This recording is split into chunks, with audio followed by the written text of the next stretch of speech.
Ketika orang-orang mendambakan motor matic dengan bobot yang besar, produsen saat ini seperti berlomba-lomba untuk membuat motor matic dengan bodi yang besar. Misalnya Honda dengan PCX-nya. Motor ini memiliki mesin yang cukup dan bodi yang keren. Hasilnya, motor ini laku banget. Kemudian selain Honda, ada Yamaha yang mengeluarkan NMAX. Dari Gen 1 sampai yang turbo, motor ini laku pakai banget. Dengan lakunya motor-motor tersebut bisa disimpulkan orang Indonesia sukanya motor yang begitu. Tapi ada satu kelemahan motor-motor seperti itu, deknya tidak rata, yang mana untuk menunjang kebutuhan aktivitas hari-hari menjadi sedikit lebih sulit. Sebagai contoh untuk membawa air galon. Dengan NMAX atau PCX kita sulit sekali untuk membawa galon, palingan ya dimiringin, tapi sayangnya bodi kasarnya bisa lecet-lecet. Dengan demikian, NMAX dan PCX bukanlah jawaban untuk menjadi motor penunjang keseharian orang-orang. Ini motor enak dibawa untuk touring dan jalan santai aja.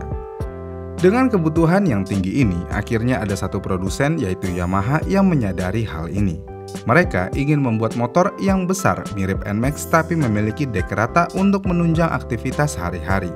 Dan yang pasti, motor ini harus jauh lebih murah daripada NMAX juga. Dan iya, Yamaha mengeluarkan Lexi 125. Yamaha mengeluarkan Lexi 125 dengan mesin massalnya yang selalu digunakan di hampir semua Matic 125-nya. Desain sudah mirip NMAX, mesin udah mirip seperti Mio, deknya rata.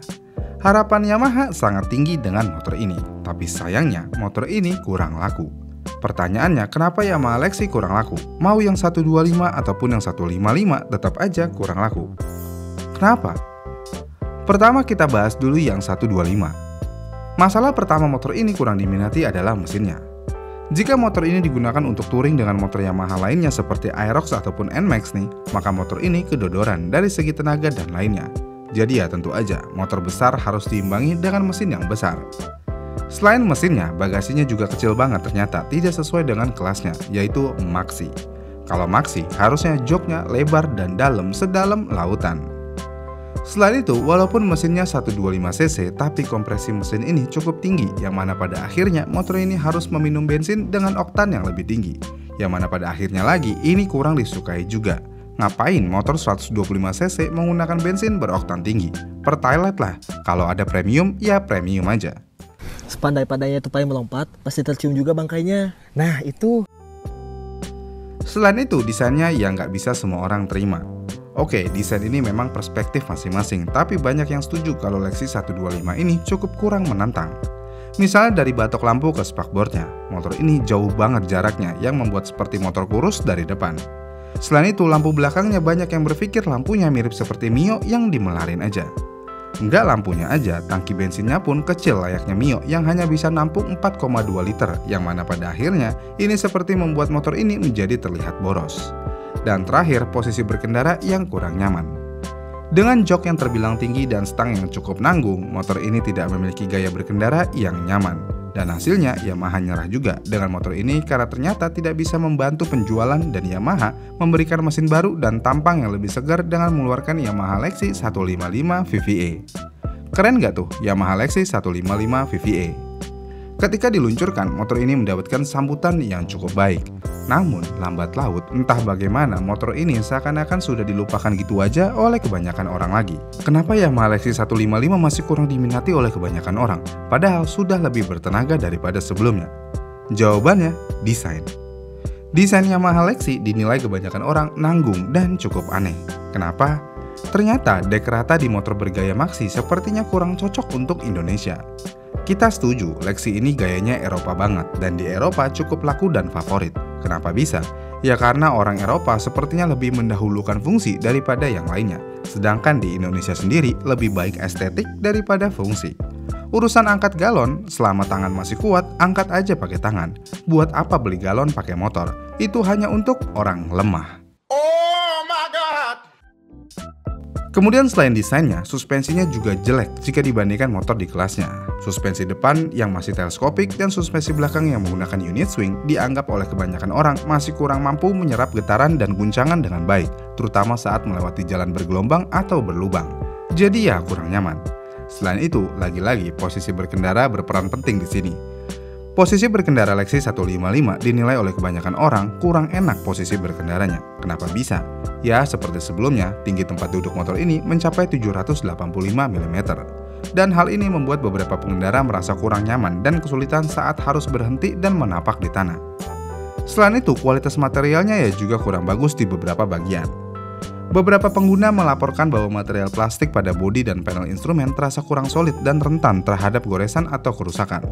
Selain itu juga, lagi-lagi ukuran bagasinya kurang luas dan dalam layaknya lautan.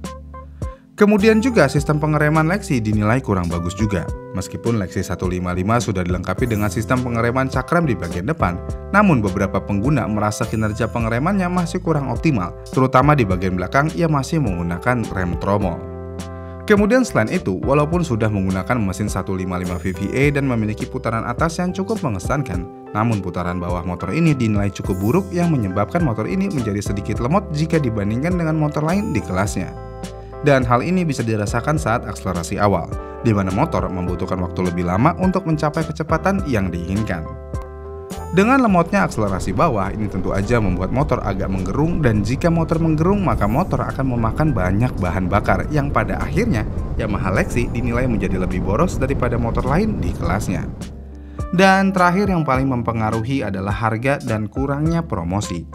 Masih pada ingat kan gimana kalau Yamaha ngeluarin Yamaha NMAX? Dari Gen 1 sampai Turbo, semuanya heboh dan terasa Yamaha benar-benar niat banget untuk bikin motor ini booming. Sedangkan Yamaha Lexi, ya udah gitu-gitu aja. Dan yang lebih ngeselinnya lagi, harga motor ini benar-benar tipis banget sama motor-motor yang di atasnya.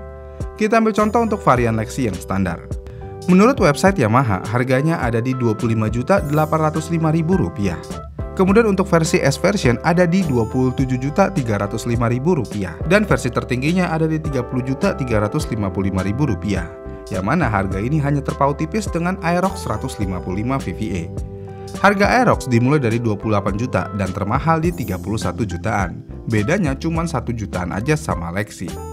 Lalu yang bikin nanggung lagi, harga termahal Lexi hanya terpaut 2 jutaan dari NMAX. Ya walaupun yang versi Neo sih, tapi ya tetap aja NMAX itu dianggap produk flagship Yamaha dan Lexi tidak. Masa iya kita mau beli motor yang hanya beda 2 juta dengan motor flagshipnya? Kayaknya ini menjadi pertimbangan yang sangat berat. Jika kita memiliki rentang usia 20-35 tahunan dan menggunakan motor hanya untuk sekolah, kuliah, atau bekerja, sepertinya NMAX akan masih menjadi pilihan yang tepat daripada Lexi. Jika tidak ingin NMAX, Aerox juga masih menjadi pilihan yang tepat daripada Lexi.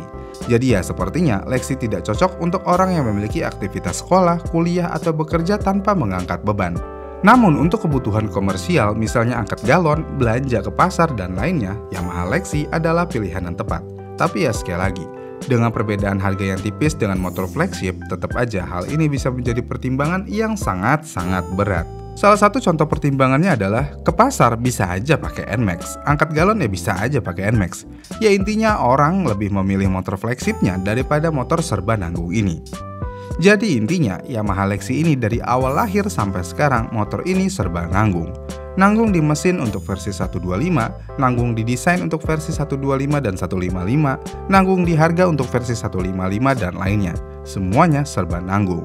Dan kalau udah masuk kategori motor nanggung, maka motor tersebut akan kurang diminati, karena yang kentang tidak akan dilirik. Mau handphone, motor sampai tampang, kalau kentang pasti kebanting. Iya nggak sih? Itulah Yamaha Lexi si paling kentang. Gimana nih menurut kalian? Komen di kolom komentar di bawah ya, dan sampai jumpa di video selanjutnya.